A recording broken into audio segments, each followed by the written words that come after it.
Gil McGowan. I'm president of the Alberta Federation of Labour, and I'm here today on behalf of the Federation and all of our unions to release a report that I think will be of great interest to you as healthcare workers and public sector workers here in Alberta, especially as we know that tomorrow the new provincial government will be bringing down their budget.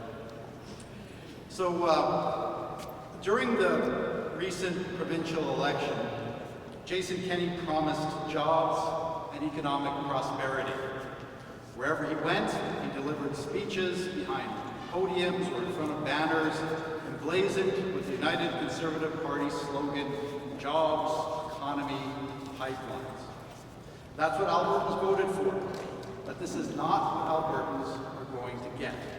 In fact, unless the Kenney government ignores its own policy direction and does a surprising about-face in tomorrow's budget, our province is going to get the opposite of jobs and economic growth.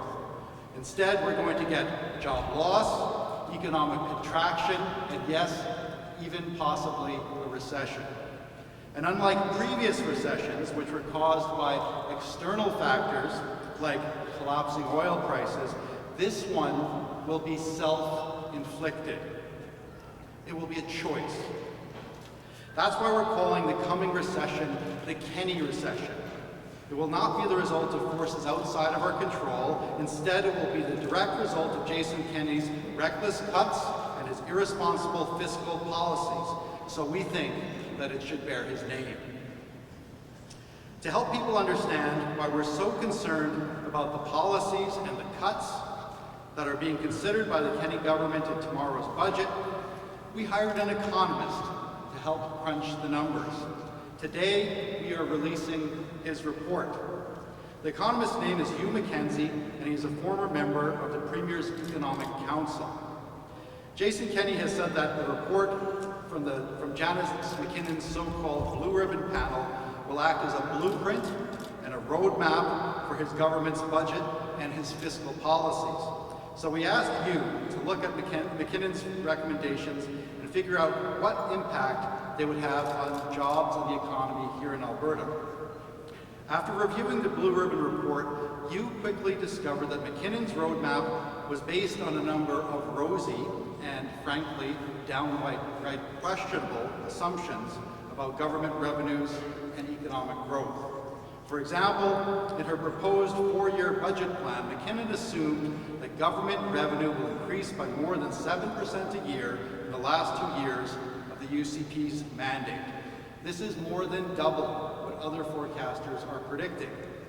She also assumes that the government's massive cuts to taxes on corporate profits will essentially pay for themselves. Given that Alberta has already shed 27,000 jobs since the UCP's election, and that just yesterday, Husky Oil announced major layoffs even after being given $233 million in tax cuts, McKinnon's assumptions are clearly not panning out.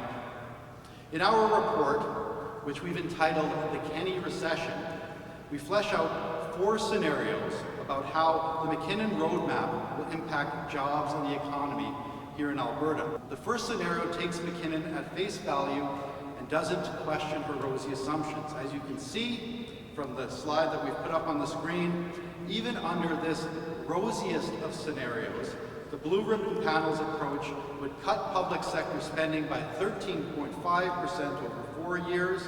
In the process, it would shrink the provincial economy by 3.2% and result in the loss of 74,000 jobs, roughly evenly split between the public and private sector.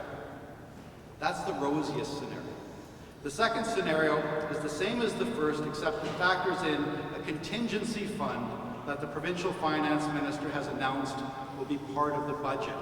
That means cuts would have to be even deeper in order to have enough money left over to set aside for that contingency.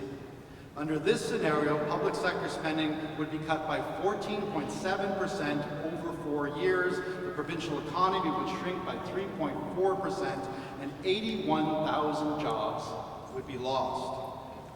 The third scenario adjusts McKinnon's rosy revenue projections down to the levels used by mainstream forecasters, while at the same time assuming that the UCP still wants to live up to their promise about balancing the budget in 4 years.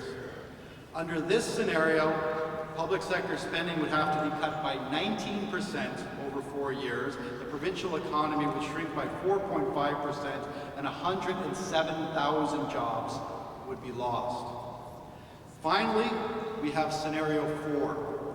It factors in both the contingency fund that the minister has committed to and the more realistic revenue projections. This is what we see as the most likely scenario for our province. It is also the most devastating.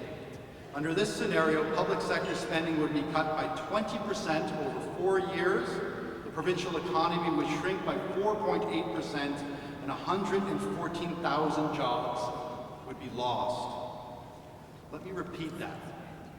If the government, as expected, uses its budget tomorrow to implement the recommendations of the McKinnon panel, public sector spending in this province will be cut by 20% over 4 years, the provincial economy will contract by 4.8%, and 114,000 jobs will be lost, split evenly between the public and private sectors.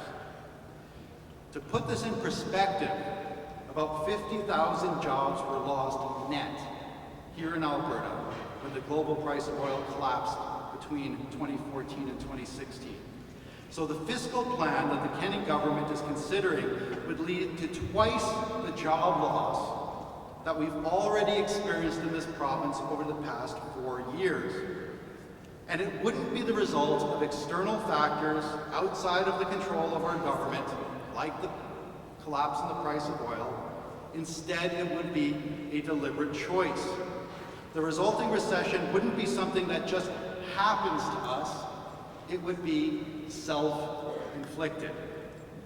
The obvious question at this point is, why would any government want to do this to our province? The answer, sadly, is that Conservatives, both here in Alberta and elsewhere, are basing their economic policies on faulty logic and flawed assumptions. As I've said, they assume that the cuts to corporate taxes will create jobs and pay for themselves, but the record from here in Alberta and around the world is clear: it doesn't work. Companies take the money and they run. Jobs aren't created, economic activity doesn't increase. The only thing that happens in scenarios like this is that government revenue is decreased, and that's used as a pretext for cutting support for education, healthcare, and other vital public services. So the public ends up paying for the giveaways to profitable corporations through cuts to public services and reduced spending on things like infrastructure. The second thing that the UCP and other Conservatives don't get is the public sector itself.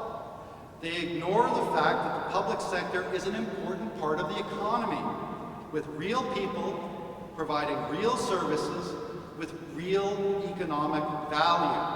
And they ignore the fact that you can't cut those services without having a real impact, a negative impact, on the broader economy. Healthcare cuts lead to a less healthy population. Education cuts lead to less well-educated and a less well-prepared workforce. Infrastructure cuts lead to problems for businesses getting their products to market. Cuts to universities, research, and innovation lead to reduced productivity. Conservatives, who claim to be all about the economy, don't seem to understand these facts. They don't seem to understand that the public sector is a big part of the foundation of our economy, and that when you chip away at that foundation, you're actually chipping away at our prosperity. They don't seem to understand they don't understand that public sector workers are a big part of the economy themselves, not only because of the vital services that you provide, but also because of their role as consumers. When you lay off a nurse or a teacher or a paramedic, that's one less person who's not going to have enough money to buy a house, to buy a car, or to shop in local stores and malls. That's why job losses in the public sector ripple throughout the private sector and why the impacts of public sector cuts are magnified across the economy.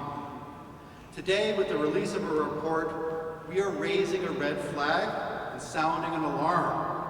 If Albertans want the jobs and economic growth that they were promised and which they voted for in the last election, they have to oppose the slash and burn approach to public services and public sector infrastructure that is being considered by the Kenney government. For the sake of our health care, for the sake of our education, for the sake of our economy, we must resist these cuts. And that is what we intend to do.